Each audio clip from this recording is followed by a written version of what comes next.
Hello friends, welcome to School Guruji and this is Piyush Thagan sir. और आज हम पढ़ने वाले हैं chapter first class 12th relation and function की मिसलेनियस एक्सरसाइज के क्वेश्चन नंबर 6 से। तो हम क्वेश्चन नंबर 6 पर पहुंच गए हैं दोस्तों। अब हम क्वेश्चन नंबर 6, लास्ट क्लास तक हमने क्वेश्चन नंबर 5 देख लिया था।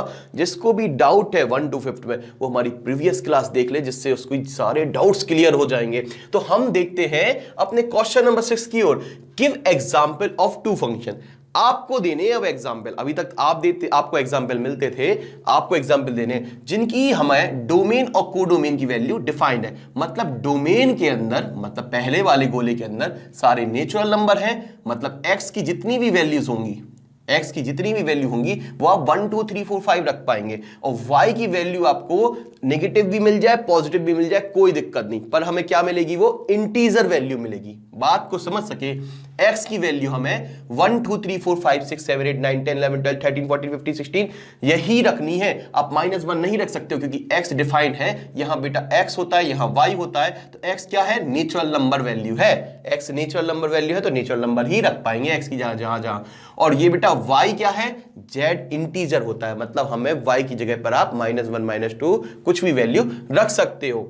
दूसरा डिफाइन था एंड, हमने दिया पहले में एंड दूसरे में z इंटीजर्स टू इंटीजर्स। ठीक है, तो आप कोई भी वैल्यू रख सकते हो। अब यहां पर आप दूसरे का हमें दिख रहा है, तो वो हमें कहां से डिफाइन करना है, हमने लिखा यहां से इंटीजर से इंटीजर के बीच में डिफाइन करना है। मतलब क्या है कि आप यहां पर अब x की वैल्यू माइनस भी रख सकते हो और हमें प्लस भी रख सकते हो। x की वैल्यू माइनस भी रख सकते हो और प्लस भी ले सकते हो। अब x हमारा इंटीजर हो गया, तो -1 -2 -100 कुछ भी रख सकते हो यहां पर। ठीक है, लेकिन इंटीजर वैल्यू ही रखनी है, तो आपको y की वैल्यू भी इंटीजर मिल जाएगी। ठीक है ना, सच दैट अब हमें इन दो फंक्शनों के इन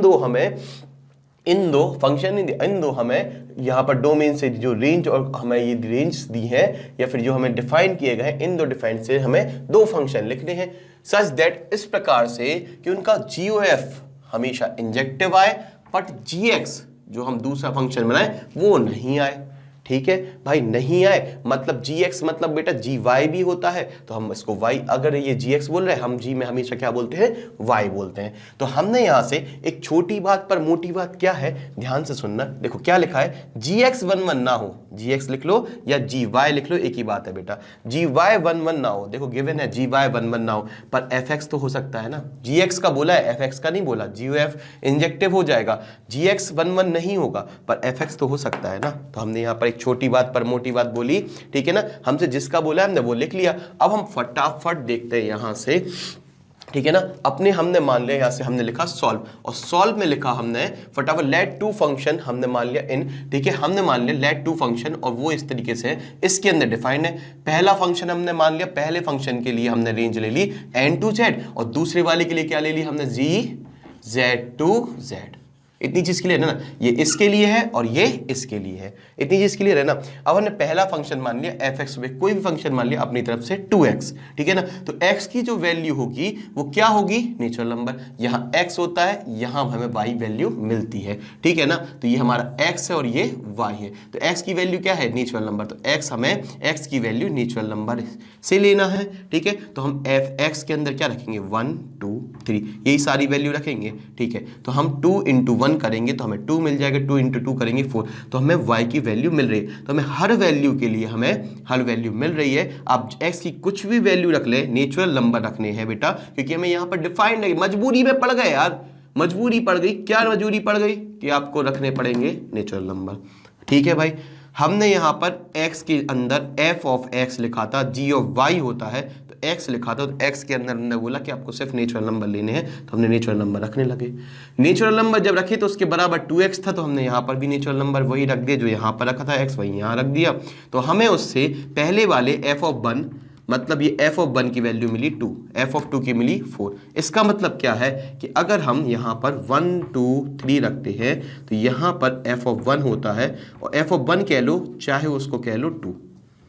ठीक है ना। तो 1 की क्या मिल रही है, 2 मिल रही है, 1 की क्या मिल रही है, 2 मिल रही है, ठीक है ना। इसके बाद f ऑफ 2 भी होता है और उसी को हम क्या कहते हैं कि f ऑफ 2 बराबर क्या है, 4 के बराबर है। f ऑफ 2 किसके बराबर है, 4 के बराबर है, ये बराबर का साइन है, 4 के बराबर, चाहे उसको 4 कर लो, मतलब 2 की कितनी मिल रही है, 4 वैल्यू 2 टाइम्स हो रही है। इस तरीके से फंक्शन लगाया हमने कि वैल्यू हो जाए 2 टाइम्स। बात समझ में आ रही है ना। तो उसको 2 भी बोलते हैं और फंक्शन की भाषा में हमने 1 पे एक ऐसी कंडीशन अप्लाई की, 1 पे एक ऐसा फंक्शन लगाया कि वो दुगना हो गया, ऐसा भी बोल दो तो आप उससे भी समझ जाओगे, दिमाग में क्या आ जाएगा, 2 है वो, ठीक है। चाहे 1 का 2 हो गया तो आप समझ लोगे दुगना है, चाहे ऐसा बोल दूं मैं कि 1 पे मैंने एक ऐसी बात लगाई, ऐसी बात कही कि वो दुगना हो गया, 2 टाइम्स हो गया, तो इसका मतलब क्या है, वो 2 हो गया।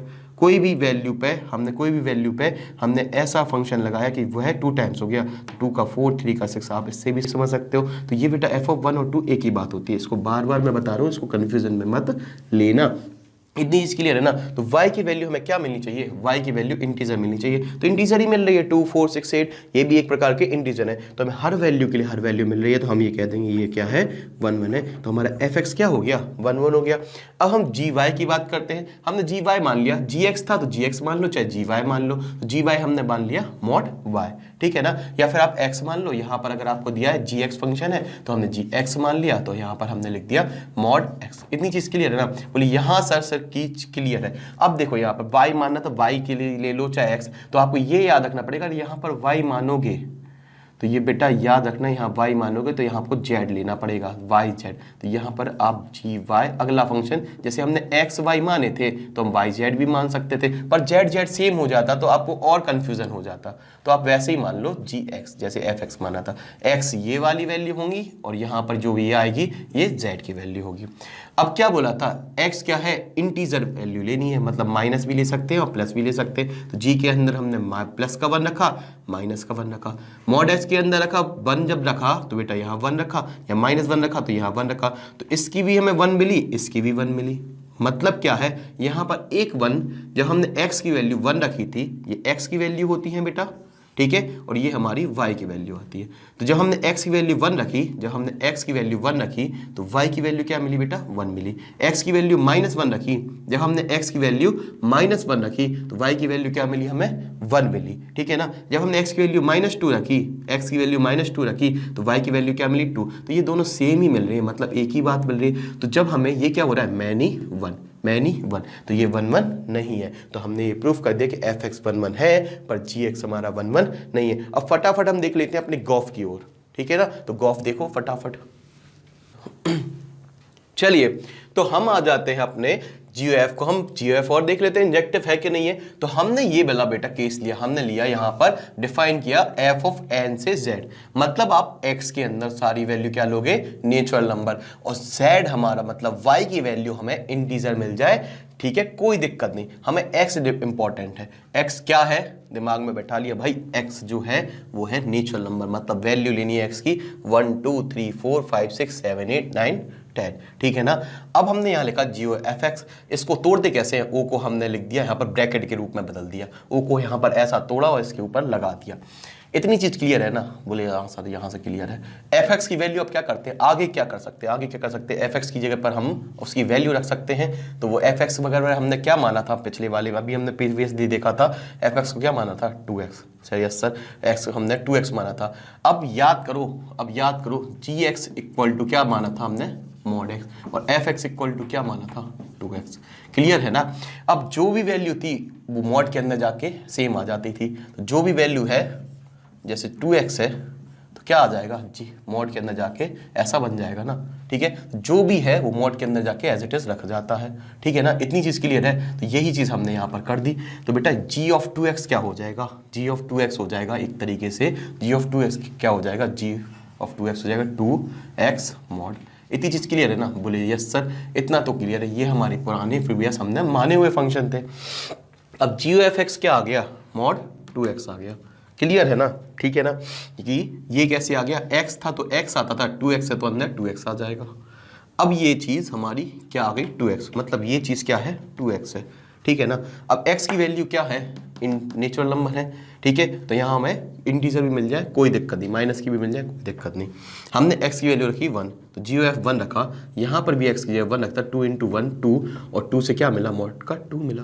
जीरो एफ इक्वल टू 2 रखा, तो हमने जब 2 रखी तो 4 मिला। हमें माइनस वैल्यू नहीं लेनी है क्योंकि हमने फंक्शन किसके अंदर डिफाइन किया है, एन टू जेड के अंदर, ठीक है, एन मतलब नेचुरल नंबर के अंदर, तो अंदर वैल्यू हमें पॉजिटिव ही रखनी है और पॉजिटिव से हमें पॉजिटिव मिलेगी, तो हर वैल्यू के लिए हमें हर वैल्यू मिल रही है, मतलब हर वैल्यू के लिए हमें इमेज मिल रही है। हर वैल्यू कहने से अच्छा है कि हम ये बोल दें कि हर वैल्यू के लिए एक इमेज मिल रही है, हर एलिमेंट की हमें इमेज पॉसिबल है, तो हम ये कह देंगे इट इज हमारा 1 1 है, हेंस इट इज 1 1। क्लियर है ना, बोले बहुत ही बेसिक सी चीज़ थी, ठीक है ना। तो हर वैल्यू के लिए हमें मतलब सॉरी हर वैल्यू नहीं, ये कह देंगे every element has image possible, every element image possible, hence it is every pre image, मतलब एवरी है ना, every preimage is possible, ठीक है। तो अगर एवरी इमेज पॉसिबल या every pre image possible it is, आपका बात समझ गए ना, बात को पकड़ गए ना, हाँ तो ठीक है, हम इस बात को समझ गए, ठीक है। तो हम अपने फटाफट आ जाते हैं क्वेश्चन नंबर 7 की ओर। चलिए, तो हम आ गए हैं अपने क्वेश्चन नंबर 7 की ओर और क्वेश्चन नंबर 7 देखते हैं क्या बोल रहा है। क्वेश्चन नंबर 7 में बच्चों ध्यान से सुनना, गिव एग्जाम्पल, कोई एग्जाम्पल दो ऑफ 2 फंक्शन, 2 फंक्शन है ना, कि कम से कम 2 फंक्शन देने जिसकी हमें यहां पर कोडोमेन और डोमेन की वैल्यू, डोमेन और कोडोमेन हमें डिफाइन कर दिया कि एक तो इसके अंदर इसका एग्जाम्पल दो और दूसरा अगर ये है तो उसका एग्जाम्पल दो। तो हमें इस बार क्वेश्चन फ्रेम्ड करना है, मजा आएगा है ना। अभी तक हम क्या करते थे, क्वेश्चन को सॉल्व करते थे, अब हम क्या करेंगे, क्वेश्चन को फ्रेम करेंगे। तो हमें रेंज हमें डिफाइड कर दी है कि यार n से n तक वैल्यू के अंदर होना चाहिए। तो आपने सबसे पहली चीज मान ली, हमने पहला फंक्शन ले लिया एफ एक्स इक्वल टू, हमें गिवन ही था, इसमें हिंट दी है कि F X equal to X plus 1, ठीक है। तो F X equal to X plus 1 हो गया, कोई दिक्कत नहीं। अब एफ एक्स इक्वल टू हो गया एक्स प्लस 1, ठीक है। तो अगर हमारी x जो वैल्यू है वो नेचुरल नंबर से डिफाइंड है तो हम यहां पर x इक्वल टू रखेंगे 1। अगर x इक्वल टू 1 रखेंगे तो यहां 1 प्लस 1 क्या हो जाएगा, 2 हो जाएगा।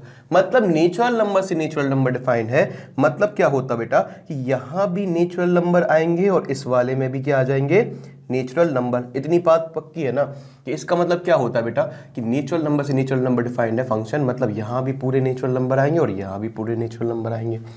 अब हमसे बोला है कि जीरो एफ तो ऑन टू हो जाए पर एफ ऑन टू ना हो। ऑन टू मतलब क्या होता है, onto sir, onto मतलब होता है अगर कोई चीज ऑन टू है तो उसके यहाँ के सारे एलिमेंट, ऑन टू मतलब कोडोमेन के सारे एलिमेंट, ऑन टू मतलब कोडोमेन की सारे एलिमेंट भरे हुए होने चाहिए, सभी की यहाँ पर रिलेशन होना चाहिए। हमने एक ऐसा फंक्शन लिया जिसमें एक चीज़ का नहीं मिल रहा था, वो कैसे नहीं मिल रहा था देखना। हमने एफ एक्स इक्वल टू लिखा एक्स प्लस 1, जब हम नेचुरल नंबर ले रहे हैं तो नेचुरल नंबर पहला क्या होगा, 1 वैल्यू होगी। जब 1 रखा तो क्या मिला, 2 मिला। जब हमने 1 प्लस 1 2 मिला। जब हमने 2 रखा, एफ ऑफ 2 रखा, एफ ऑफ 2 रखा बेटा, तो 2 प्लस 1 क्या मिला, 3। मतलब एक वैल्यू प्लस मिल रही है, 3 पर 4, 4 पर 5, तो हमें 1 मिल रहा है क्या, बोले हाँ सर मिल जाएगा। 0 रखें, 0 नेचुरल नंबर होता है, ले ही नहीं सकते 0 वैल्यू, तो हमें 1 मिल रहा है, नहीं मिल रहा है, मतलब एक एलिमेंट छूट रहा है ना, और छूट जाए तो वो ऑन टू नहीं होता। ऑन टू कब होता, जब ये सारे भरे हुए हो। तो 1 की कोई भी यहाँ पर वैल्यू नहीं मिल रही है, तो यहाँ पर ये क्या हो गया हमारा, हमने बोल दिया 1 की कोई element 1 does not have preimage, hence it is not onto, ये ऑन टू नहीं हो गया। तो हमारी वो बात प्रूफ हो गई कि f ऑन टू नहीं है, तो हमने ये केस ले लिया और f हमारा ऑन टू नहीं हुआ। क्यों नहीं हुआ, क्योंकि 1 की प्री इमेज नहीं मिल रही थी। हमने एक x प्लस 1 मान लिया और रेंज हमारी डिफाइन थी नेचुरल नंबर से नेचुरल नंबर, ठीक है ना। तो हम 0 ले ही नहीं सकते थे, जिसकी वजह से हमें 1 मिल नहीं सकता था। 0 लेने से 1 मिलता, 0 रखते तो हमें 1 मिलता, 0 पे हमें 1 मिलता, लेकिन 0 यहाँ रख नहीं सकते क्योंकि नेचुरल नंबर बोला है। यही चीज़ होल नंबर हो जाती तो हमारा ऑन टू बन जाता, होल नंबर हो जाता तो 0 आ सकता था, तो हम 1 ले सकते थे। अब ठीक है सर, इतनी चीज़ समझ में आ चुकी है। अब हम देखते हैं जी एन से एन तक, तो हमें यहां से दिया था जी एक्स इक्वल टू ये वाला ये दिया था। बोले सर ये क्यों दिया था, क्योंकि बेटा x प्लस 1 है, ठीक है ना। जब आप आगे गौफ समझोगे ना तो समझ में आएगा, जब हम ये x प्लस 1 यहां पर रखेंगे ना x की जगह पर, ठीक है, तो आपका प्लस 1 से माइनस 1 कट जाएगा तो सिंपल x आ जाएगा। अब ये चीज आपको बहुत जरूरी थी, हमें gx को क्या करना है, अब देखो यहाँ पर f ऑन टू नहीं है पर g तो ऑन टू है ना, तो हमें GOF ऑन टू है तो g भी ऑन टू करना है। तो कैसे करेंगे, अब वही चीज अगर हम x+1 या x-1 कोई वैल्यू ले लेते, अगर x+1 लेते तो फिर वही दिक्कत कि 1 नहीं आता। हमने इस बार ले लिया x-1, ठीक है ना, तो x-1 लिया, जब हमने यहां पर डिफाइन कर दिया कि x-1 तो आपने लिया है पर किसके लिए, 1 से ग्रेटर वैल्यू के लिए। तो अगर आप 1 से ग्रेटर 2 होगा, 2 रखोगे तो हमें 1 मिल जाएगा, 3 रखोगे तो, जैसे हमने 2 रखा तो क्या मिला, 2 रखा तो सबसे पहले क्या मिला, हमने x इक्वल टू 1 से ग्रेटर पे रखा हमने 2, तो 2 रखा, जब भी हमने x की वैल्यू 1 से ग्रेटर ली तो 1 से ग्रेटर में हमें क्या मिल गया बेटा, 1 से ग्रेटर में x की वैल्यू हमने रखी 2, वो होती है 1 से ज्यादा, तो वो क्या मिलेगा, 2 - 1 1 मिलेगा। अब हमने 3 रखा तो 3 - 1 2 मिलेगा, मतलब एक एक कम मिल रही है। और x इक्वल टू 1 पर क्या है, 1 पर हमें, जब हमें x की वैल्यू 1 है तो ये हमें क्या मिलता है, 1 मिलता है। तो यहां पर ये चीज हमारी क्या हो गई बेटा, यहां से ये हो गया 1 1 तो नहीं रहा, पर ये क्या हो गया, मैनी 1 हो गया। क्या हो गया, मैनी 1। पर बेटा सबकी इमेज मिल रही है, ऐसा कोई एलिमेंट है जिसमें नहीं मिल रही हो, ये n से n तक डिफाइंड था, तो 1 भी मिल रहा है, 1 पर 1। अब ये 1 नहीं मिलता, इसलिए हमने ये एक्स्ट्रा में लिख दिया। बात समझ में आई, ये हमारा यहाँ पर ये वाला एलिमेंट नहीं मिलता, ठीक है ना, और यहाँ पर अगर हमें कोई चीज़ नहीं मिलती तो हमने वो एक्स्ट्रा में पहले से ही डिफाइन कर दी, जैसे इसमें नहीं मिल रहा था ना ये, तो हमने यहाँ पर ये एक्स्ट्रा में डिफाइन कर दिया, ठीक है ना। तो ये 1 1 तो हमारा ये मैनी 1 ऑन टू हो गया, इतनी चीज़ के लिए ना, मैनी 1 और सारे एलिमेंट भरे हुए हैं तो ये हो गया ऑन टू। तो G1 रखा, जब हमने 1 रखा तो 1 पर हमें क्या मिलेगा, 1। 2 रखेंगे तो 2 के लिए हम x-1 यूज़ करेंगे, तो 2 के लिए x-1 यूज़ करेंगे, तो यहाँ पर देखना ये तो हमें G1 के लिए क्या हो जाएगा, 1 हो जाएगा, क्योंकि x इक्वल टू 1 पे ये 1 ही है। x इक्वल G2 2 से ग्रेटर, मतलब ये आ जाएगा 2 - 1 इक्वल टू 1, ठीक है ना। 3 रखेंगे तो 3 - 1 इक्वल टू 2। चीज़ें क्लियर है ना। तो यहाँ पर हमारा x-1 यूज़ होगा, क्योंकि यहाँ से चीज़ स्टार्ट हो जाएगी x ग्रेटर देन 1, 1 से ग्रेटर वैल्यू के लिए हमारा x-1 हो जाएगा। तो ये हमारी सारी मिल जाएंगी, तो हमें हर की वैल्यू, मतलब हर वैल्यू पर हमें एक उसकी इमेज मिल रही है, और every preimage is possible, hence it is onto. इतनी चीज समझ में आ रही है ना। तो फटाफट देखते हैं अपने गॉफ की ओर, इतनी चीज के लिए रहना, तो हम गॉफ देखते हैं फटाफट। चलिए तो हम आ जाते हैं अपने GOF पर, है ना। तो GOF हमें ऑन टू प्रूफ करना है, तो कर लेते हैं। देखो कोई दिक्कत नहीं, हमें G ऑफ fx निकालना है ना। तो अच्छा हमने क्या किया, इसको O को तोड़ा और इसको इस तरीके से लिख दिया, इतना क्लियर है ना। O को हमने इस तरीके से तोड़ दिया, इस पर ब्रैकेट लगा दिया। अब fx इक्वल टू क्या था, fx इक्वल टू x+1 था, हमने वही वैल्यू रख दी, ठीक है ना। तो अब gx जो था हमारा बेटा, पहले gx तो था वो क्या था, तो आप बोलते सर वो था x-1 जब x ग्रेटर देन 1 हो, और 1 पर तो वो 1 ही है, ठीक है ना। तो 1 पर कितनी है, 1 है, और ग्रेटर देन 1 पर क्या था, x-1, मतलब जो भी था उसमें से -1। तो बेटा इस बार क्या है, x+1, जो भी है उसमें से -1 कर देना, और ये तो डिफाइंड ही है पहले से 1। इतनी चीज क्लियर है ना। तो यहां से ये क्या आ गया बेटा, 1 से 1 कट गया, तो ये क्या आ गया x, मतलब x से बड़ी वैल्यू के लिए ये हमें x मिलेगा, और 1 पे हमें क्या मिलेगा, 1 मिलेगा। तो हमारा GOF एग्जैक्टली क्या आ गया, वही G ऑफ x+1, वही इसी को क्या बोलेंगे बेटा, GOF एट द एंड क्या आ गया, x आ गया, किसके लिए, 1 से बड़ी वैल्यू के लिए। 1 से बड़ी वैल्यू मतलब 2 3, तो x की वैल्यू 2 होगी तो 2 ही मिलेगा, 3 होगी तो 3 ही मिलेगा, x 1 है तो 1 मिलेगा। तो इसका मतलब क्या है बेटा, यहाँ पर ध्यान से सुनना, x इक्वल टू 1 है, x इक्वल टू 1 है, तो क्या मिल रहा है, 1 मिल रहा है, ठीक है ना।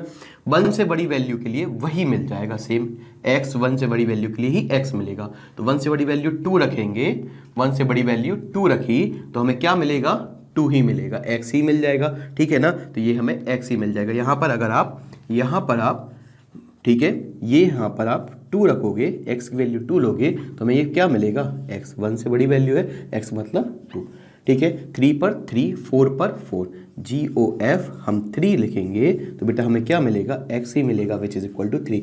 तो हमें हर वैल्यू के लिए हमें उसकी प्री इमेज हर एलिमेंट की इमेज मिल रही है, और हर हमें यहाँ पर कोडोमेन में जो रेंज है उसकी हमें प्री इमेज आराम से मिल रही है। हर एलिमेंट की कोडोमेन के अंदर प्री इमेज पॉसिबल है, तो हम ये कह देंगे GOF इज ऑन टू, ठीक है ना। इतना क्लियर है, ठीक है। तो हम आगे बढ़ते हैं। चलो तो हम आ जाते हैं अपने क्वेश्चन नंबर 9 पर, है ना। अब बेटा क्वेश्चन नंबर 9 बहुत अच्छा क्वेश्चन है ना।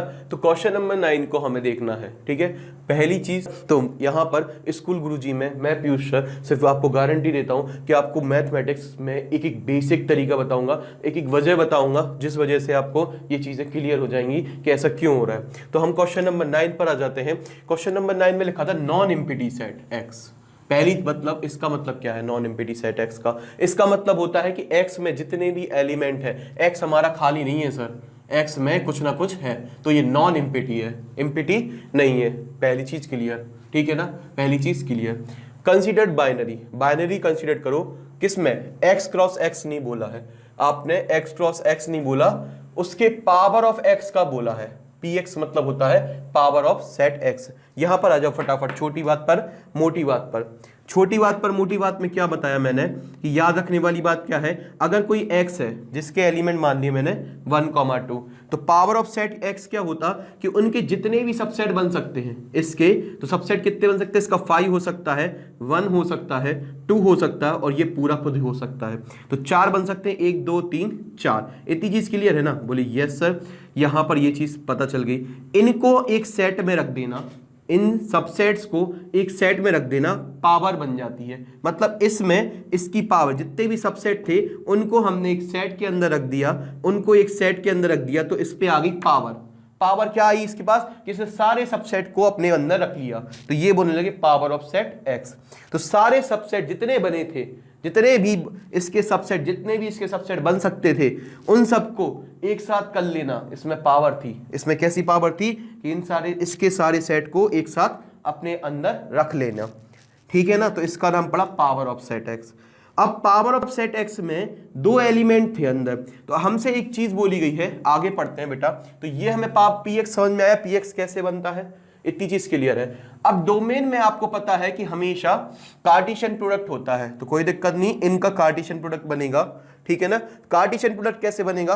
1 ये और इसका एक बार और लिया जाएगा तो ऑर्डर्ड पेयर बन जाएंगे। आपको पता है वही चीजें हैं, 1, 2 बनता है तो इसमें कर्ली ब्रैकेट के साथ ऑर्डर पेयर बन जाएंगे, जैसे 1 बन जाएगा, 1 और 2 curly bracket 1 curly bracket 2 order pair में बन जाएंगे।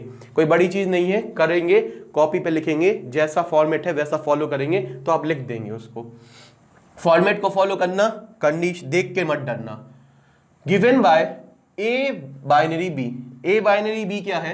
हमें कंडीशन जो गिवन है इसको लगाना है, जहां भी आपको बाइनरी दिख जाए आपको इस कंडीशन को लगाना है। कंडीशन क्या है कि ए बाइनरी बी बराबर है ए इंटरसेक्शन बी के बराबर। अब जहां भी आपको बाइनरी दिख जाए, वहां पर आपको जब भी बाइनरी दिख जाए तो उसको इंटरसेक्शन में बदल देना है। बहुत छोटी सी बात है कि हमें बाइनरी को इस बार इंटरसेक्शन के रूप में यूज करना है।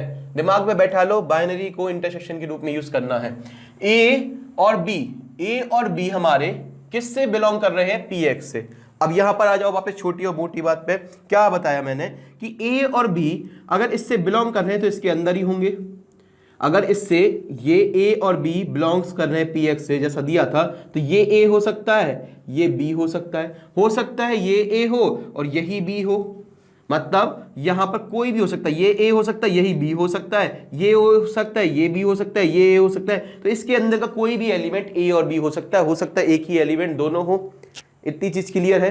तो क्योंकि ये बिलोंग कर रहा है तो इसके अंदर होगा। बिलोंग कौन करता है? जैसे मैं आपसे बोलूं कि आपके परिवार से आपके पापा बिलोंग करते हैं, तो वो आपके परिवार के ही अंदर होंगे, है ना। तो ये अगर दोनों परिवार के सदस्य हैं तो ये परिवार के अंदर है, परिवार के एक्स परिवार के अंदर है ए और बी। तो ए और बी क्या क्या हो सकते थे? हो सकता था वो 0, 5, 1 साल का, 2 साल का, और ये हो सकते थे।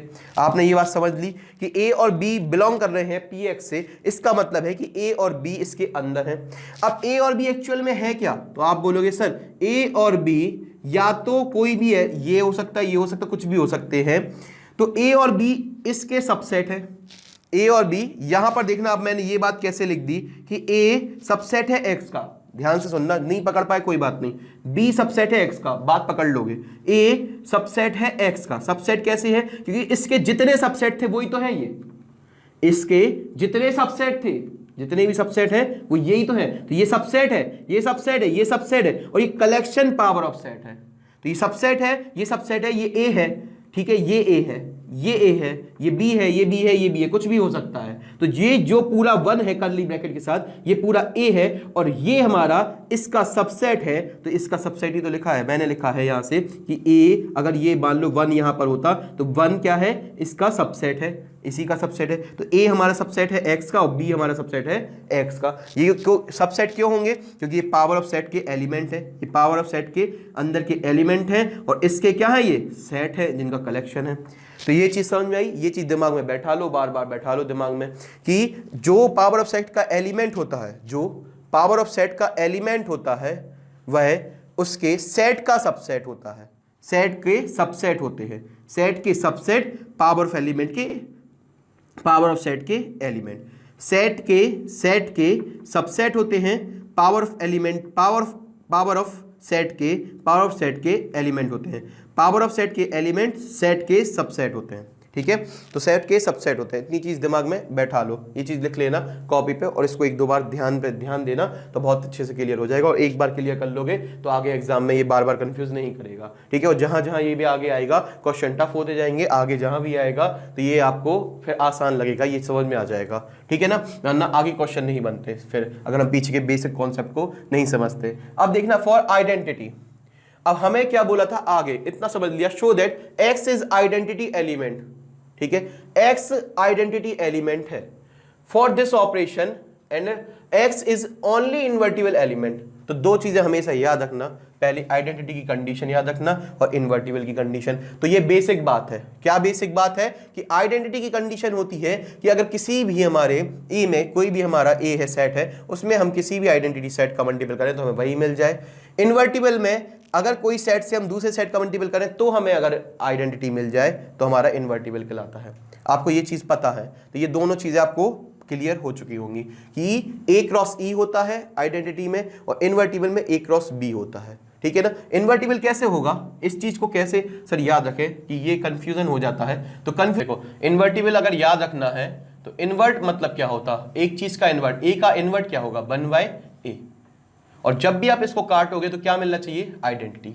तो 1/a को हमने बोल दिया यहां से b, ये अलग एलिमेंट हो गया और हमें आइडेंटिटी मिलनी चाहिए 1। जब भी हम दो एलिमेंट का मल्टीपल करें तो हमें आइडेंटिटी क्या मिल जाए 1। तो ये इन्वर्ट हो गया, इसका इसके इन्वर्ट से मल्टीपल करें तो हमारा इन्वर्टिबल, तो 1/a हमने मान लिया इसमें b। तो a अगर एक सेट का हम दूसरे सेट से करें तो हमें आइडेंटिटी मिल जाए तो वो हम क्या बोलेंगे, इन्वर्टिबल है। ठीक है, एक दूसरे के इन्वर्ट है। इतनी चीज दिमाग में रखने वाला चीज है, ऐसी कोई तथ्य नहीं है, बहुत बड़ा सत्य नहीं है, बस मैंने ये बता दिया कि दिमाग में रखने, याद करने का एक तरीका बता दिया है ना, क्योंकि बहुत सी चीजें याद नहीं रहती हैं तो कुछ ना कुछ तुकबंदी बना लेते हैं याद रखने की। ठीक है, कुछ हद तक सही भी है, कुछ हद तक देखा जाए एक नजरिए से देखा जाए तो बहुत सही है, और अगर प्रूफ वैसे कुछ देखा जाए तो कुछ इसमें गलतियां भी आएंगी। ठीक है, वो सामने आएंगी, पर वो समय अपने पास नहीं है कि हम इस पर डिस्कस करें। हम आगे बढ़ते हैं हमारे क्वेश्चन की ओर। हमने आइडेंटिटी की, आज हमें बताया गया कि आइडेंटिटी मतलब होता है कि किसी में भी अगर हम आइडेंटिटी का मल्टीपल करते हैं तो कोई फर्क नहीं पड़ता, पहली चीज। और इन्वर्टिबल मतलब उसका इन्वर्ट हो जाए, आइडेंटिटी आ जाए। ठीक है, तो इन्वर्टिबल में आइडेंटिटी आ जाए और आइडेंटिटी में आइडेंटिटी का मल्टीपल करें। ठीक है ना, तो आइडेंटिटी में आइडेंटिटी का मल्टीपल करें तो आइडेंटिटी की कंडीशन क्या थी, ए क्रॉस ई, ए में आइडेंटिटी का मल्टीपल करें तो हमें ए ही मिल जाए, और ई में अगर किसी सेट का मल्टीपल करें, आइडेंटिटी में किसी सेट का मल्टीपल करें तो भी हमें ए मिल जाए। तो इससे हमने क्या निकाला नतीजा, ए हमारा क्या था, बड़ा ए था, और आइडेंटिटी हमारा क्या है, हमसे ये बोला है x is the identity for this operation, show that. ये शो करना है तो हमने मान लिया फिलहाल तो। ठीक है, आइडेंटिटी है कि नहीं है, अभी चेक हो जाएगा। ठीक है, तो यहां से हमने इसको ले लिया, हमें यही तो चेक करना है, तो हमने इसको लिख दिया। तो ए की जगह ए लिख दिया, ई की जगह एक्स लिख दिया, एक्स ई की जगह एक्स लिख दिया और ए की जगह ए लिख दिया। कोई भी बड़ी बात तो नहीं है, हमने सिर्फ वैल्यू रखी है। यहां तक तो आपने बिल्कुल भी समझ लिया होगा कि यहां पर चीजें आपने सिर्फ बदली हैं सर, और कुछ भी नहीं किया। तो ऐसी कोई टफ बात नहीं है जो हमें नहीं समझ में आए। अब आपने क्या किया सर, यहां से फ्रॉम इक्वेशन 1, इक्वेशन 1 कौन सी है, ये है जो हमें दी गई थी कि ए बाइनरी बी हमारा ए इंटरसेक्शन बी के बराबर है, ये हमने इक्वेशन 1 मान ली। तो हमने इक्वेशन 1 से ए बाइनरी बी हमने पहले इन दोनों को ले लिया। ठीक है, इन दोनों को लिया तो ए बाइनरी एक्स को हमने यहां से लिख दिया ए इंटरसेक्शन एक्स, किससे, इक्वेशन 1 की हेल्प से। यहां पर आपने कुछ भी नहीं किया सर, इक्वेशन 1 जो आपको गिवन था आपने बाइनरी की कंडीशन को इंटरसेक्शन में बदल दिया और पहले दो पार्ट प्रूफ करने लगे, फिर अगर ये हो जाएंगे तो बाद के दो प्रूफ कर लोगे सर आप। ठीक है, हमने इनको भी ले लिया और इसको भी ले लिया, तो हमने ये एक्स इंटरसेक्शन ए लिख दिया, कोई दिक्कत तो नहीं है। ठीक है, इसको बदल दिया, बाइनरी से हमने इंटरसेक्शन बना दिया, कोई बड़ी चीज नहीं की, यहां पर ऐसी चीज नहीं की जो आपको नहीं समझ में आए। अब आगे बोला मैंने ए सबसेट स्मॉलर देन, अब हमने क्या बोला, यहां पर ध्यान देना, यहां पर मैंने ए इक्वल टू ए कैसे लिख दिया, इसका मतलब ये हमारा ए कैसे बन गया, दिमाग में घूम रहा होगा, दिमाग क्या घूम रहा होगा, पूरी धरती घूम गई होगी, है ना, सामने की, तो पूरा बोर्ड घूम रहा होगा, तो देखो दिमाग से ये कैसे हो गया, ए इंटरसेक्शन एक्स। सबसे पहले तो इस चीज को समझो यार, आज इसको चीज को दिमाग में समझ लो, क्या समझ लो कि इंटरसेक्शन जो होता है ना, जो इंटरसेक्शन होता है, दिमाग में बैठा लो, है ना, इंटरसेक्शन होता है वो कॉमन होता है। अब कॉमन पोर्शन क्या होगा आप बताओ मुझे, अगर ये ए इससे छोटा है तो इंटरसेक्शन में क्या आता है, कॉमन पोर्शन, एक्स के एक्स में 1 तो होगा ही होगा। अगर ए हमारा कॉमन पोर्शन है, ए हमारा सबसेट है एक्स का, तो कौन आएगा आप बताओ मुझे। आप बोलोगे सर छोटी आएगी, इंटरसेक्शन में तो छोटी चीज आती है, तो एक्स में ए तो है ही, एक्स में ए तो है ही, इतनी चीज क्लियर ना, एक्स के अंदर ए है, ठीक है ना, तो इन दोनों में कॉमन पोर्शन क्या है, आप बोलोगे सर कॉमन तो छोटा तो ए ही है, तो सर इन दोनों में से हमेशा बड़े, जैसे ए एक्स के अंदर बेटा 1 2 3 होगा और ए के अंदर बेटा 1 2 होगा, तो इंटरसेक्शन क्या आएगा, आप बोलोगे सर इंटरसेक्शन आएगा एक्स इंटरसेक्शन ए ले लो, चाहे ए इंटरसेक्शन एक्स ले लो, कॉमन पोर्शन में 1 2 विच इज इक्वल टू ए आएगा। चीज क्लियर है ना, बोलिए यस सर, ये चीज अब दिमाग में आ गई है कि कम वैल्यू ही आती है, तो ये क्या होगा, तो ये अगर इसका सबसेट है, A is subset and smaller than X, और बराबर भी हो सकता है, अभी हमें पता नहीं है, बराबर भी हो सकता है, स्मॉलर भी हो सकता है और बराबर भी हो सकता है, दोनों चीजें कहती, तो क्या आएगा, अगर बराबर हो जाएगा तो भी ए आएगा, अगर एक्स ए के बराबर हो जाएगा तो भी ए आएगा, मैक्सिमम ए इंटरसेक्शन ए ही होता है, और अगर छोटा हो जाएगा तो हमेशा इंटरसेक्शन में छोटी वैल्यू आती ही है, तो भी क्या आएगा, ए आएगा। तो यहां से ए हो गया और ये भी क्या आएगा, ए ही आएगा, ये वाली चीज भी क्या आएगी, ए ही आएगी, तो ए इक्वल टू ए हो गया, मतलब ए इंटरसेक्शन एक्स से, एक्स का इंटरसेक्शन करने से, यहां से बाइनरी का मल्टीपल एक्स करने से हमें ए ही मिल गया, मतलब हमारा एक्स क्या है, एक्स बाकी में हमारा क्या है, आइडेंटिटी एलिमेंट है, तो हमने यहां लिख दिया hence X is the identity element, क्योंकि हमें कोई फर्क नहीं पड़ा, हमें ए मिल गया अपना, तो ये क्या बन गया, आइडेंटिटी एलिमेंट। पहली चीज पूरी क्लियर हो गई, बहुत समझ में आया। बाकी आगे देखो क्या है, x is only invertible element, कोई बड़ी चीज नहीं है, हलवा बना के रखा है, ठीक है। क्वेश्चन आंसर्स में क्या बोल दिया कि जो प्रूफ करा था, जो हम प्रूफ करेंगे ना, वही हमसे बोल दिया है, लिख दिया, तो हमें टफ लगता है, ठीक है, हम अभी देख लेंगे, होगा ही, होता ही है, ठीक है ना। अब आपसे बोले, आप मार्केट गए थे और वहां से सब्जियां लाए, और सब्जी में आपने 80 रुपए किलो के सेब खरीदे, और सेब की क्वालिटी, आपने सेब जो खरीदे वो कश्मीरी सेब खरीदे, तो हमने बोल दिया कि राम ने कश्मीरी सेब खरीदने में 80 रुपए खर्च किए, शो करो। अब ये आपने बता दिया सब कुछ, तो फिर आपने कहा कि ये बाजार गया, दुकानदार को पैसे दिए और ठेले वाले को पैसे दिए, उसने बदले में सेब लिए, आके सेब खाया और सेब प्रूफ हो गया और ये हो गया। तो ये तरीका है आपको क्वेश्चन को जबरदस्ती उलझाने का, और वही काम हो रहा है, ठीक है। टफ क्यों लगता है, क्योंकि हमें उलझाया जाता, और हमें अगर घुमाया जाए ना, हम 11वीं 12वीं में इतने घुमक्कड़ इंसान है कि अगर हमें घुमाया जाए तो हम सबसे पहले घूमते हैं, है ना। अगर कोई बोल दे घूम जाओ तो 2 बार घूम जाएंगे, ठीक है, तो घुमक्कड़ हैं हम लोग, तो इसलिए घूम जाते हैं, कोई बड़ी बात नहीं है ना। ध्यान से सुनना, अब ये इन्वर्टिबल है लेकिन मैं नहीं घूमने दूंगा, है ना, हमारा प्रॉमिस है कि हम आपको घुमाएंगे नहीं, है ना। यहाँ सब कुछ चीजें दिखेंगी आपको कि क्यों हो रहा है, कैसे हो रहा है, हर चीज क्लियर होगी। अब इन्वर्टिबल की कंडीशन क्या थी कि इन्वर्टिबल मतलब एक सेट का दूसरा इन्वर्ट 1/a, मतलब 1/a को b मान लेंगे, तो उन दोनों का मल्टीपल करें तो हमें आइडेंटिटी मिल जाए, है ना, तभी तो वो इसका इन्वर्टिबल होगा, मतलब कट जाएगा तो 1 आ जाएगा, ठीक है ना। तो a बाइनरी b हमारा x आ जाए, b बाइनरी a हमारा आ जाए। ये स्मॉलर होते हैं, हमने इसको डायरेक्ट लिख दिया, ये वाली कंडीशन को यहाँ डायरेक्ट लिख दिया, कैप छोटे a को बड़ा a कर दिया, छोटा बड़ा हो गया और बड़ा बा हो गया, है ना, और यहां से हमने उसको भी ऐसे ही कर दिया। अब हमने वही इक्वेशन 1 की सहायता ली, ठीक है, जो हमारे क्वेश्चन में गिवन थी, हमको दी गई थी कि आपको इसका प्रयोग करना है, प्रयोग मतलब उपयोग करना है, उपयोग मतलब क्वेश्चन में यूज करना है, क्वेश्चन मतलब सॉल्यूशन में यूज करना है, और आपको बताना है कि आपने क्या गुल खिला है। तो देखो यहां पर देखते हैं, ए बाइनरी बी को हमने एक्स लिख लिया, बाइनरी को हमने इंटरसेक्शन में बदल दिया, बाइनरी को हमने इंटरसेक्शन में बदल दिया, ठीक है। तो ये हमारा गुल से गुलिस्तान बन गया, और ये हमारा क्वेश्चन आधा, यहां पर भी हम लिख देते हैं, यहां क्यों अलग से लिखे, ये हमारा गुलिस्तान बन गया, है ना।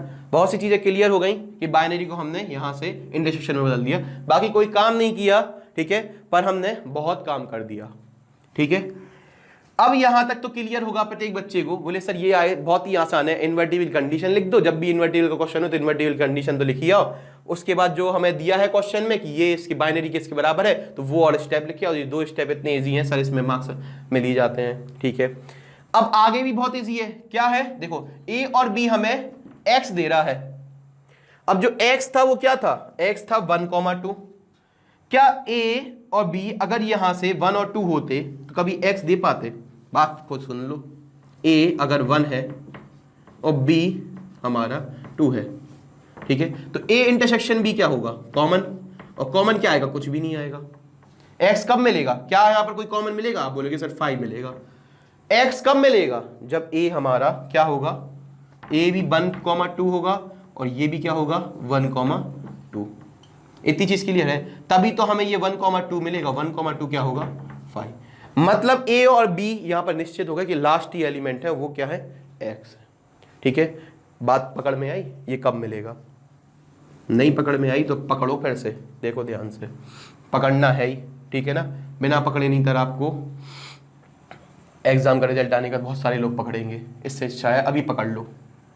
x 1,2 है, ठीक है, तो x 1,2 है, और ये जो है यहां से 1,2 ये हमें इंटरसेक्शन में तब मिल सकता है जब a भी 1,2 हो b भी 1,2 हो, तो इनका कॉमन पोर्शन 1,2 आ जाए।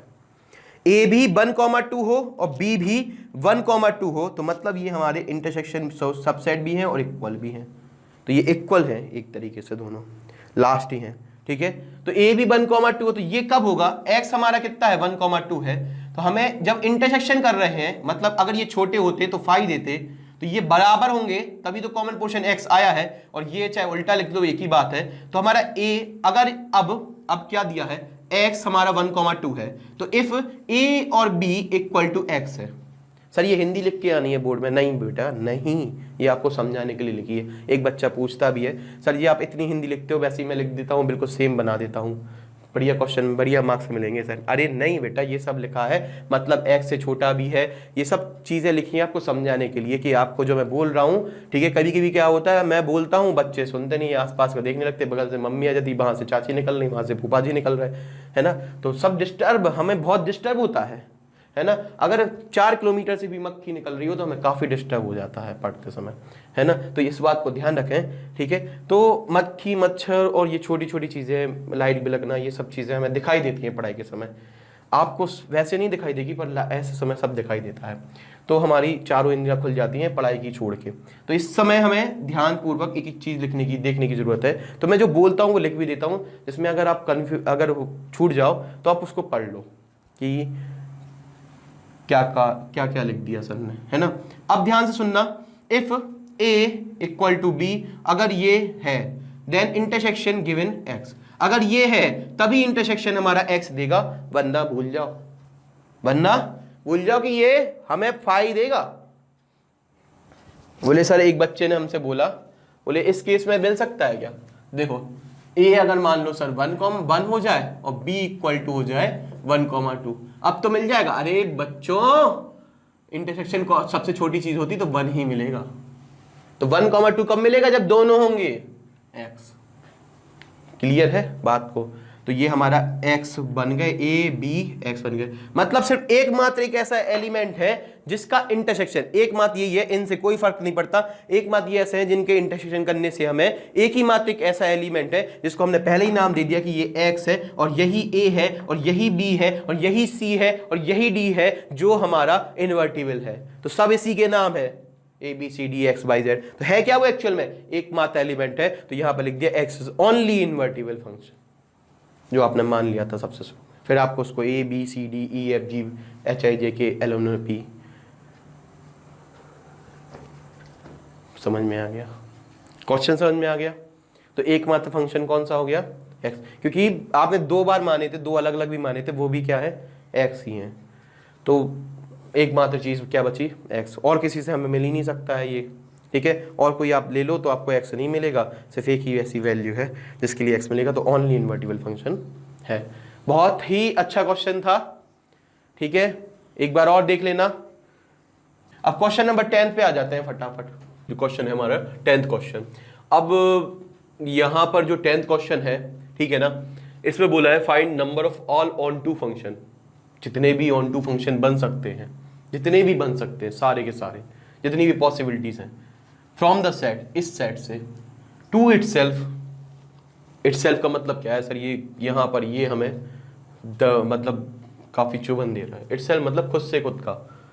अगर आप ऑन टू बनाओगे, फंक्शन बनाओगे एक, तो आपको एक से कैसे बनेगा? दो ही चाहिए पड़ेंगे जब तो आप बना पाओगे, है ना। क्वेश्चन को भूल जाओ, थोड़ा सा मुझे यहाँ पर बताओ। अगर मैं मान लो कोई सेट ले लूँ, इतना बड़ा नहीं लेता हूँ, मैंने लिया 1 2 3 और 4, ठीक है। तो इटसेल्फ का मतलब इसी से इसका रिलेशन, इससे इसके कितने ऑन टू बन जाएंगे। तो हमने यहाँ से बनाया इसको और यहाँ पर लिख दिया 1 2 3 4, यहाँ लिख दिया 1 2 3 4। अब पहले वाले का देखा, ऑन टू मतलब यहाँ से कितने हो सकते हैं, सारे भरे हुए होने चाहिए, ठीक है। 1 1 नहीं बोला, ऑन टू बोला, ठीक है। तो इसके पास कितने चॉइस थे पहले वाले के पास? तो आप बोलोगे पहले वाले के साथ 1 का भी बन सकता था, तो एक तो बन ही जाता, है ना। पहला वाला 1 के साथ बन सकता था और बाकी यहाँ पर ऐसे सीधे सीधे बन सकते थे। पहला वाला ये पहला बन सकता था, तो पहले पे डिपेंड था कि पहला हमारा फिक्स हो गया, मतलब हमारा जो A क्रॉस A बना, ठीक है। ऑन टू के लिए जो कंडीशन बनी, पहली वो बनी थी 1 1, फिर बना 2 2, उसके बाद हमारा दूसरा देखो, दूसरा ये 1 1 फिक्स होता, ठीक है। और फिर उसके बाद और ऐसा हो सकता था यहाँ से कि 1 2 हो जाए, फिर 1 3 हो सकता था और 1 4 हो सकता था। ये 4 चॉइस थी इसके पास। तो हमने वो बोला कि जो हमारा 1 था इसके लिए कितनी चॉइस थी? 4 चॉइस थी, ठीक है ना। बोले यस सर, इतनी चीज क्लियर है। अब एक चीज बताओ, पहले वाले के लिए हमारे पास 4 चॉइस थी, तो दूसरे वाले के लिए कितनी बचेंगी? तो आप बोलोगे सर उसके लिए भी 4 ही होंगी। नहीं,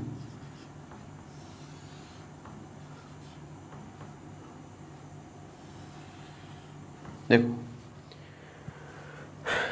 अब क्या हुआ, पहला वाला अगर मान लो यहां पर पहले वाले की 4 चॉइस थी, है ना। अब यहां से अगर मैं इसको इससे बना लेता, ठीक है, तो इसका इससे बन जाता, इसका इससे बन जाता, इसका इससे बन जाता, इसका इससे बन जाता। अब ये मान लो कहीं बुक हो जाता, ये बुक हो जाता कि नहीं होता? बोलिए यस सर, हो जाता, ठीक है ना। ये बुक हो जाता तो इसके बाद दूसरा वाला मान लो ये कहीं भी बुक होता, तो दूसरे अगर मान लो हम ये यहाँ पर बुक कर देते, ये इससे बनता, तो दूसरे वाले से कितनी चॉइस बचती? 3 बचती बेटा। हमने लिखा मल्टीप्लाई में 3। आप बोलोगे सर 3 जोड़ना चाहिए ना, टोटल 7 हो गए। अरे बांगड़ू, ए के साथ मान लो 3 का बना, तो 2 का 1 के साथ एक कंडीशन, 2 का 2 के साथ, 2 का 4 के साथ 3, तो यही बने, है ना। पहले के साथ तीसरा, अगर पहले के साथ पहला होता तो 2 के साथ 3 पे इसके फिर 3 बनते, है ना। तो पहला अगर पहला है तो उसके साथ 3 बनते, अगर ये इसके साथ होता उसके साथ भी 3 बनते, अगर ये इसके साथ होता तो 3 बनते और इसके साथ होता तो भी 3 बनते। तो 3 3 3 3 कितने हो जाएंगे? 12। इसलिए ऐसा नहीं लिख के सीधा क्या लिखते हैं? इनटू। बात समझ में आई? नहीं आई? अरे भगवान, अगर मान लो ये 1 के साथ फ्री हो जाता, ये 1 के साथ जुड़ जाए, तो अब 2 के लिए क्या बनेगा? पहला तो 1 3 बन गया, अब 2 1 बन सकता है, 2 2 बन सकता है, 2 4 बन सकता है। तो कितने बनेंगे? पहला हो गया 1 3, तो इसके साथ और क्या बन सकता था? या तो 2 1 बन सकता था, या 1 3 के साथ क्या बन सकता था? 2 2 भी बन सकता था। तो ऐसे 1 3 के साथ कितने बनेंगे? 1 2 3। ऐसे ही इसके साथ कितने बनेंगे अगर मान लो ये होते तो 1 2 3। और इसके साथ कितने बनते? तो 1 2 3। ऐसे 4 के साथ 3 3 बनेंगे तो कितने बन जाएंगे? 12। तो ऐसे 12 पेयर मैक्सिमम कितने बन सकते थे ऑन टू? ऐसे करके 12 बन सकते थे। चीज़ें क्लियर हैं कि नहीं है? हाँ, इसलिए मल्टीप्लाई करते जाते हैं। अब दूसरे वाले के लिए कितनी चॉइस बची थी? 3। तो दूसरे वाला मान लो यहाँ फिक्स हो गया, तो तीसरी वाले के लिए कितनी चॉइस बची? आप बोलोगे 2 बची सर, या तो ये या फिर ये। क्लियर है ना? कितनी बची? 2। और अगर मान लो ये भी फिक्स हो गया तीसरा वाला, चौथे वाले के लिए कितनी बची बेटा? 1 बची सिर्फ। क्लियर है? तो 4 लिए थे तो 4 3 2 1 आ रहा है। अगर 5 होते तो 5 3 2 5 4 3 2 1 आता। 6 होते तो 6 4 4 6 5 4 3 2 1 आता। तो यहाँ पर देखो बेटा, अब इस क्वेश्चन पे आ जाओ। सेट में था 1 2 3 4 5 6 7 और ये जा रहा था, और इधर से सेम सेट लेना था 1 2 3 4 5 6 7। मेरी गारंटी है आपको सब समझ में आएगा, है ना। अब ऑनलाइन, क्योंकि मैं आ गया हूँ, है ना, और मैं आ गया हूँ तो मैं आपको एक एक चीज़ क्लियर करूँगा, है ना। ये मेरा वादा है, वादा हम निभाएंगे, ठीक है, कुछ नहीं छोड़ेंगे, सब कुछ देकर जाएंगे। अब ध्यान से देखना, वन के साथ एक के साथ कितने ऑप्शन थे? बोले सर ये तो n ऑप्शन थे, अगर 5 होते तो 5 थे, 6 थे, 6 थे, 6। तो पहले वाले के साथ कितने ऑप्शन थे? n थे। दूसरे वाले में क्या हुआ, याद है ना, एक कम हो गए थे और इंटू हो गया था 4 इंटू 3, याद है ना, एक कम हो गया था। तो अगर पहला n है तो उससे एक कम क्या होगा, इंटू n-1। तीसरे वाले के लिए 2 कम हो गए थे तो फिर क्या आएगा, n-2। ये कुछ याद आ रहा, क्या था, फैक्टोरियल n। यही होती ना फैक्टोरियल n की वैल्यू, क्या होती, n-1, n-2, n-3, n-4। तो कितने वे बन गए? आप बोलोगे सर टोटल नंबर जैसे उसमें 4 12 बन रहे थे और नीचे के 2 और 24 तरीके से बना सकते थे, तो इसमें कितने तरीके से बना सकते हो, फैक्टोरियल n। तो हमारा क्या हो जाएगा, the number of all onto function are factorial n। Factorial n are the all onto function possible। factorial n are the all number of onto function possible in this set, in this set, in that, in this set। इस set में number of all possible onto function कितने होंगे, factorial n। बहुत basic चीज़ थी। अब हम फटाफट आ जाते हैं अपने क्वेश्चन नंबर 11 की ओर। तो इस बार हमारा क्वेश्चन नंबर 11 बहुत ही उच्च क्वालिटी का बेसिक क्वेश्चन, ठीक है। देखते हैं, सेट एस है, ए बी सी और टी है 1 2 3। तो हमने बना लिया कि एक एस सेट नाम है, एस है, इसमें ए बी और सी है, और दूसरा सेट है टी, ठीक है। टी में है 1 2 3। फाइंड एफ इनवर्स, ठीक है, एफ दिया है, इसका इनवर्स फाइंड करना है of the following function F from S से टी की ओर। मतलब ये हमें इससे, तो यहाँ पर एक फंक्शन है एफ से एस टी की ओर, मतलब वो फंक्शन ऐसा है F of S tends to T. चीज़ क्लियर है ना? हाँ सर, ये फंक्शन है, तो इसका इनवर्स निकालना है, मतलब एफ इनवर्स निकालना है। एफ इनवर्स मतलब इसकी उल्टी प्रोसेस, मतलब ये डोमेन होगा, ये रेंज हो जाएगी, ठीक है। अब ये डोमेन है, ये रेंज है, ये डोमेन बन जाएगा, ये हमारा पहले आएगा, ये बाद में आ जाएगा, ये एफ इनवर्स है। बहुत ही ईजी है। तो एफ इनवर्स निकालना पॉसिबल तब होता है जब ये हमारा 1 1 on 2 होगा, ठीक है। तो हम चेक कर लेते हैं, ए के साथ 3 का है, बी के साथ 2 का है और सी के साथ 1 का है। हाँ ठीक है, सारे एलिमेंट भरे हैं, सारे एलिमेंट सिंगल हैं, ठीक है।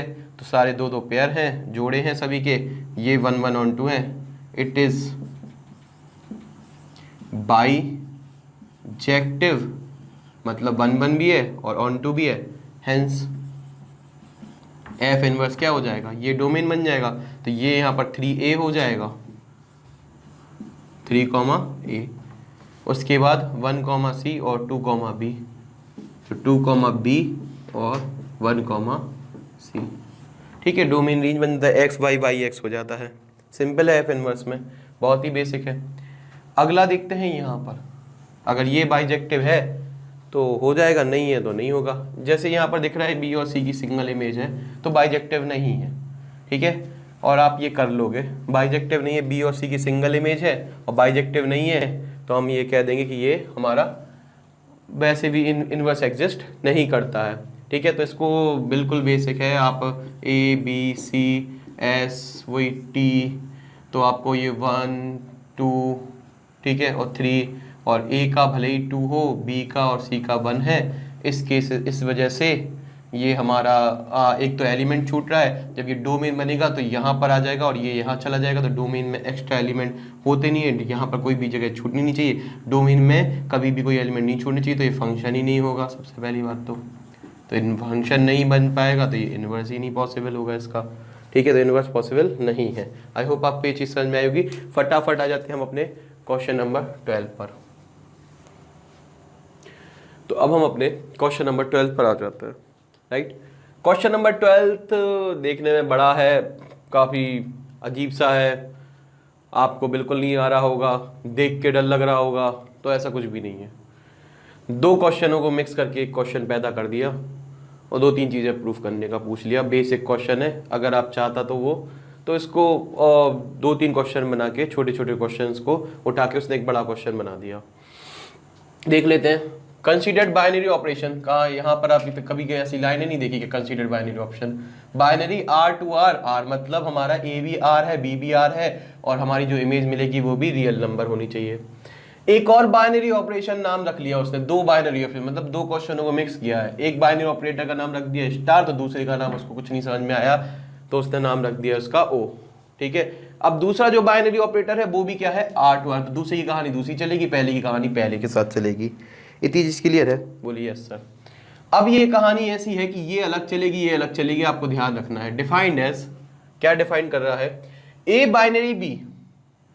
A बाइनरी, अगर बाइनरी आप लेते हो तो आएगा A माइनस बी मॉड में, और अगर आप ये वाला लेते हो A नॉट के साथ तो A O B आपको A मिलेगा, मतलब पहला एलिमेंट मिलता है।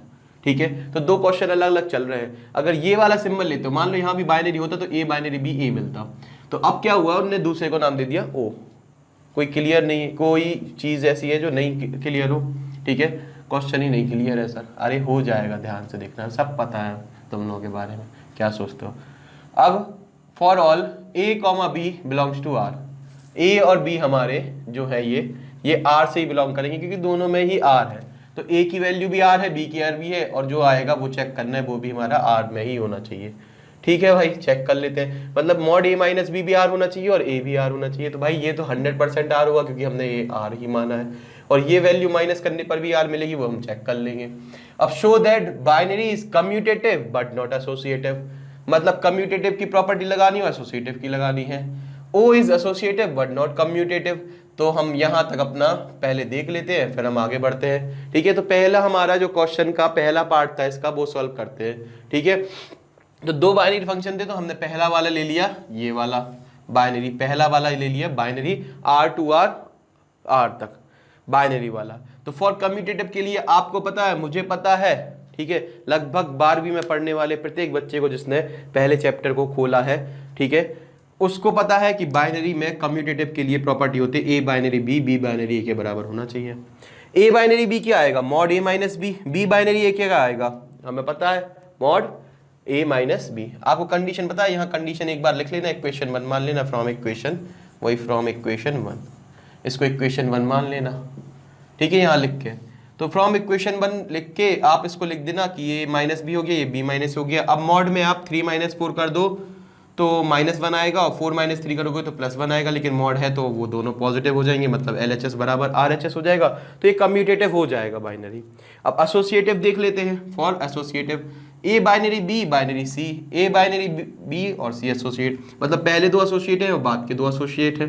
A B C 3 मेंबर्स हैं, तीनों बिलोंग करते हैं किससे, R से। ये लिख दोगे तो और अच्छा लगेगा, यहाँ पर A B C belongs to R, A B C हमारे R वैल्यू से बिलोंग करते हैं। ठीक है, R ही है।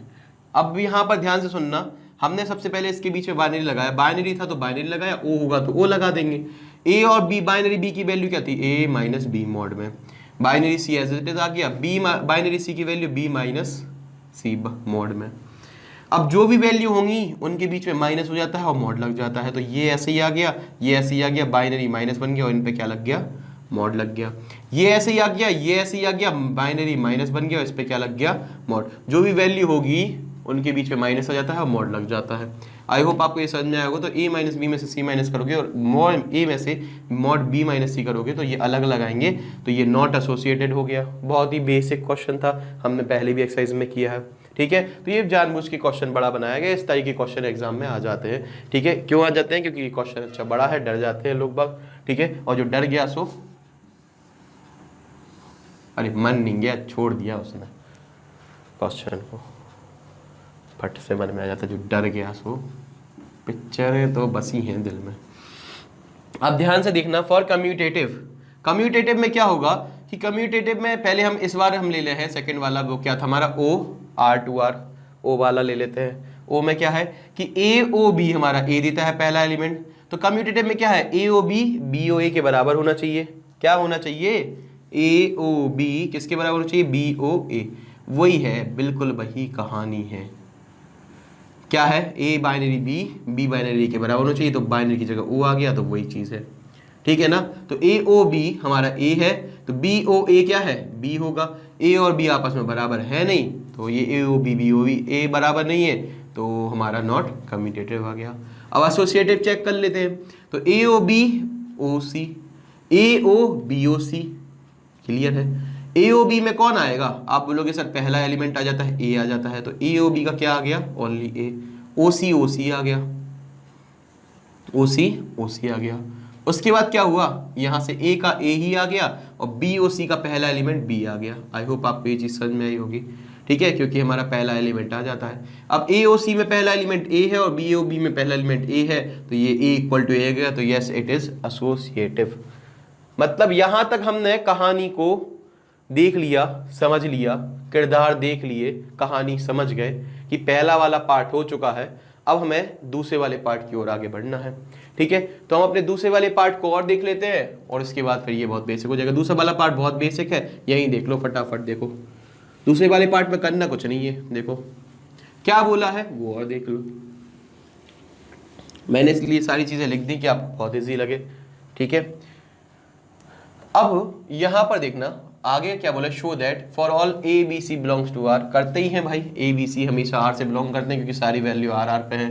ठीक है, तो शो क्या करना है, A binary B O C equal to A binary B O A binary C. अब यहां पर बाइनोमियल थ्योरम लगा दो, तो ए के साथ बाइनरी, ए बाइनरी का मल्टीपल सबसे बी में हो रहा है, फिर ओ सिंपल आ रहा है, फिर ए बाइनरी सी का हो रहा है। तो वैसे तो हो रहा है ये, पर वैसे दूसरी तरीके से देखा जाए, इसके तरीके से, इसके माध्यम से देखा जाए तो हम कैसे करेंगे। तो हम सबसे पहले ले लेंगे LHS, यहाँ पर सॉल्व कर देंगे, इसको ले लेंगे, तो इसको लिखेंगे तो ए बाइनरी और इसका क्या आएगा, बी ओ सी का क्या आएगा। तो आप बोलोगे सर बी ओ सी का हमेशा आपको क्या मिलेगा, क्या मिलेगा, तो बी ओ सी में मिलेगा आपको बी। क्या मिलेगा, बी, हमेशा पहला एलिमेंट मिलता है। ठीक है सर, बी ओ सी का क्या मिल गया, बी मिल गया। अब ए बाइनरी बी क्या मिलेगा, A binary B mod A minus B मिलेगा। ठीक है, सीधा लगा दो, इन दोनों में क्या होगा, ओ लगा है तो पहला कौन मिलेगा, तो आप बोलोगे सर इन दोनों में मॉड लगा है, इस वजह से सर पहला वाला मिलेगा। ओ में हमेशा क्या मिलता है, पहला वाला मिलता है ना, तो इसके लिए पहला वाला ये पूरा हो जाएगा, तो हमने ये ले लिया ए बाइनरी बी ही मिलेगा, दूसरा वाला अपने आप खत्म हो जाएगा। बहुत सिंपल हो गया, दोनों तरफ ए बाइनरी बी आ चुका है। यहाँ पर लिख देना कि ए नॉट बी ए के बराबर है, इस वजह से ये आ गया। और यहाँ लिख देना कि यही बी ओ सी जाएगा बी। ठीक है, और ये आ गया, और इसको आप ऐसा भी लिख सकते हो, mod A minus B equal to mod, एक स्टेप एक्स्ट्रा लिखना हो नहीं तो यही बराबर हो गया, LHS इक्वल टू RHS, और ये प्रूफ हो गया। यहाँ पर हमने नॉट की वैल्यू बी लिख दी, यहाँ पूरा नॉट की वजह से हमने ये पहला एलिमेंट ले लिया। बात क्लियर है, बात क्लियर होगी। ठीक है, तो यहाँ पर ये हमारा LHS इक्वल टू RHS हो गया, और तो अभी तक हमारा LHS बराबर RHS आ चुका है ना। अब हम आ जाते हैं अपने जो आगे की कहानी थी, भैया ये क्या था, ये सर ये क्या होता है, इसको समझाओ पहले। Does O distribute over X, ये क्या कहानी है, तो इसको और सुन लो। कहानी देखो, कहानी वही घर घर की, देखो कहानी, तो ध्यान से देखना क्या बोला है बच्चों, ओ डिस्ट्रीब्यूट ओवर एक्स। इसका मतलब क्या होता है, जैसे बेटा मैं ये लिख दूं 2 इंटू, जैसे मैंने ये लिख दिया 2 इंटू 3 प्लस और 5 लिख दिया, 2 इंटू 3 प्लस 5 है ना। तो बेटा यहां से मैं इसको कैसे लिख सकता हूं, 2 इंटू 3 प्लस 5, तो आप बोलोगे सर 2 इंटू 3 लिख दीजिए। आप ऐसे कर सकते हो, इन दोनों का मल्टीपल इस पे कर सकते हो, और 2 इंटू 5 लिख सकते हो, प्लस 2 इंटू 5। अब यहां से अगर मैं ऐसा करता हूं तो क्या ये वैल्यू बराबर आएंगे बेटा, 3 और 5 हो जाएगा 8, 8 2 जा 16, यस सर, ये तो आ गई है। और यहाँ पर 2 3 जा 6 और 2 5 जा 10, ये 16 आ गया, मतलब ये चीज़ सही है। अगर ये सही है तो हम इसको क्या बोलते हैं बेटा, कि यहाँ पर अगर ये सही है, ये सही हम कर पा रहे हैं, ऐसा हम इनटू का मल्टीपल कर पा रहे हैं, तो हम यहाँ बोलेंगे यहाँ से मल्टीप्लाई, जो हमारा साइन है मल्टीप्लाई डिस्ट्रीब्यूट हुआ ओवर किस पर, प्लस पर। डिस्ट्रीब्यूट किस पे हुआ, प्लस पर हुआ। ठीक है, अगर हम ऐसा करें, देखो बोले सर ये तो हमेशा ही हो जाता, ऐसा होता है क्या, देखते हैं। अगर मैं ऐसा कर देता 2 + 3 × 5, इसको मैं बोल देता 2, ये आ जाएगा 2 + 3 × 2 + 5, वही चीज़ की है। 2 प्लस का इंटू एक बार 3 में, 2 प्लस का फिर 5 में ब्रैकेट के अंदर लेगा। बोले सर ये तो वैसे ही गलत है। हाँ ये गलत है, तो मैं इसी को तो चेक कर रहा हूँ। ये कितना आएगा, 3 5 जा 15 2 जा 15 + 2 17 आएगा। चीज़ क्लियर है ना। यहाँ कितना आएगा, 2 3 5 5 और 2 और 5 7 5 7 जा 35, तो 17 = 35। ये होता नहीं है, तो ये हमारा, हम इसको क्या बोलेंगे, plus not distribute over multiply. Plus distribute नहीं होता मल्टीप्लाई पे। आई होप आपको ये चीज कैच कर रहे होगे। ठीक है, तो अब इसकी बात सुनना, यहां पर क्या हो रहा है, अगर आप इसको देखो तो ये बेटा बाइनरी जो है, binary distribute, A binary B के साथ डिस्ट्रीब्यूट हो रहा है, और यही ए बाइनरी सी के साथ हो रहा है कि नहीं हो रहा है। लेकिन उसने उल्टा बोल दिया, क्या ओ डिस्ट्रीब्यूट हो रहा है, तो हम ओ को लिखेंगे, तो हम लिखेंगे ए ओ बी बाइनरी सी। उल्टा पूछा है, क्या ये डिस्ट्रीब्यूट हो रहा है, क्या ये दोनों बराबर आ रहे हैं, ए ओ बी बाइनरी ए ओ सी। 3 क्वेश्चन थे इसमें, है ना। अच्छा बड़ा क्वेश्चन बना सकते थे, इसमें से 6 मार्क्स का क्वेश्चन इसी को बना सकते थे। बेसिक भी था और कॉन्सेप्ट सारे लग भी गए। अब हमसे ये बोला है कि क्या ओ बाइनरी पर डिस्ट्रीब्यूट है, ओ पहले बोला है तो ओ पहले आ गया। डिस्ट्रीब्यूट ओवर एक्स बाइनरी होता है, तो हम देख लेते हैं भाई डिस्ट्रीब्यूट हो रहा है कि नहीं हो रहा है। तो यहां से हमने ए के साथ हम कुछ भी ले लें, क्या मिलने वाला है, आप बोलोगे सर ए ही मिलने वाला है। ए के साथ कुछ भी ले लो आप, क्या मिलेगा, पहला एलिमेंट ए ही मिलेगा। यहां पर क्या होगा, यहां पर आप देखोगे ए ओ बी, या पहले आप इसको ले लो, बाइनरी को ले लो, कोई दिक्कत नहीं, चाहे इसको ले लो। ए ओ बी से क्या मिलेगा, तो आपको मिलेगा यहां से ए, और बाइनरी यहां से भी क्या मिलेगा, ए। अच्छा ए बाइनरी ये क्या होगा, तो आप बोलोगे सर ए मॉड के अंदर ए माइनस ए, कोई भी चीज़ बाइनरी में हो मॉड में आ जाती है, तो ये क्या आ जाएगा 0। क्या ए बराबर 0 है, ए बराबर 0 है, नहीं, ए कोई वैल्यू है और ये 0 नहीं होगा, ये हमेशा ही 0 रहेगा, पर ये वैल्यू ले सकता है। तो ये इक्वल नहीं आ रहे हैं, ए बराबर ए नहीं आ रहा है, तो हम यहां से कह देंगे O does not distribute over binary, O does distribute over binary. I hope आपको ये चीज क्लियर होगी। ठीक है, तो हम